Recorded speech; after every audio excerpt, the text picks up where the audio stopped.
yung ano ko, ATM ko.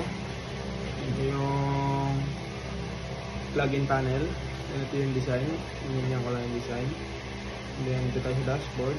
Ito yung design ng dashboard. Ito yung source code. Yan. So, run na natin. Control F11 lang. Yan.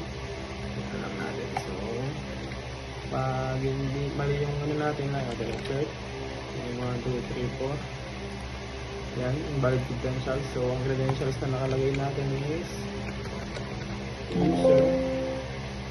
Ayan, 1, 2, 3, 4 ulit. Yan. Yan. So, mag-check balance tayo. Nakalagay na 1,000 yung balance natin. Then, withdraw. 1,000. Naka-USD yung ilalabas na withdraw natin yun. Yan, withdraw $18. So, check balance ulit, 0. Deposit tayo ng 5,000. Okay. Withdraw tayo ng 4,000. Yan, abag withdraw. Tapos, mag-check balance, 1,000.